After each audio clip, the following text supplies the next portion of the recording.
I think Ziggy sounds very clear, very competent. It's a great production for the age. And I kind of see it as his Purple Rain, in that it's a fantastic album that comes out at the right time. And it's got these often pared down arrangements. You listen to the first few pieces, it's very unpredictable, beginning with little drum patterns. And it's very uncluttered.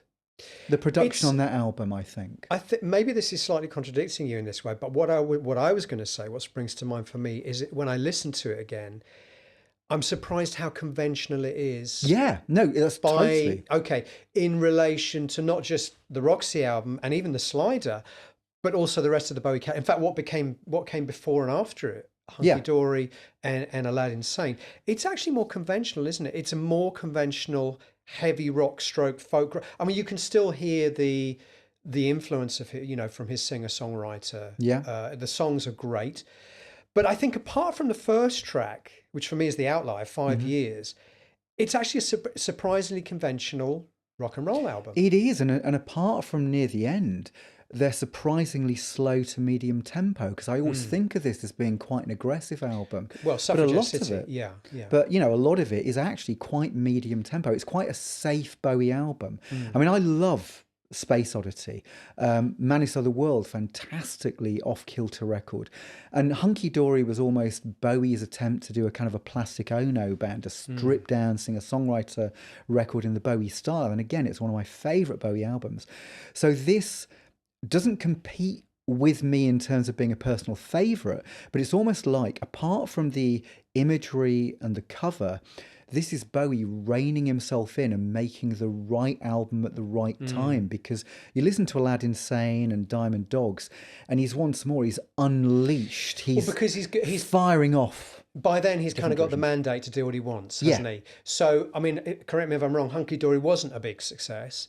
Ziggy was the big breakthrough. Ziggy, I think, was the big breakthrough. So at that point, he's like, I've made my accessible record. I've got everyone looking in my direction now. Now I can go off and start to introduce these other more interesting elements. It was the album that got him on Top of the Pops. It's the album that gave him license to be himself. Yes.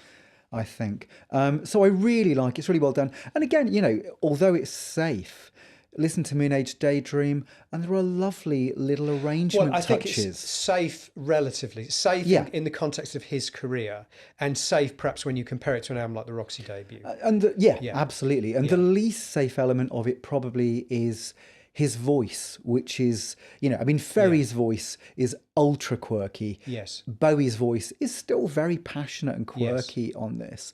And it's something that we'll probably come to when we discuss... Voice, Bonus as well. Much odder than Bowie's, I think, in that sense, But when we discuss Foxtrot, I think what's interesting with Bowie is that though he's kind of wearing a mask, I think this is really not a concept album in any sense. I think this is a carefully curated Bowie singer-songwriter rock album with some great hooks, great arrangements. For me, I think it begins well and ends well. I think the opening track is superb, last track is brilliant, and there's some classics in between. But as I said, it's never kind of gripped me in the way that Aladdin Sane, Diamond Dogs. And I think it is relative, because it's an utterly brilliant album. Yeah. And I like it very much, but like you, it would be one of the lower tier Bowie 70s albums in terms of what I would personally reach for. But he gets it right in terms of, this is the album that gets him on Top of the Pops, gets him in the magazines. Absolutely. And he's honed his image to perfection as well. Yeah.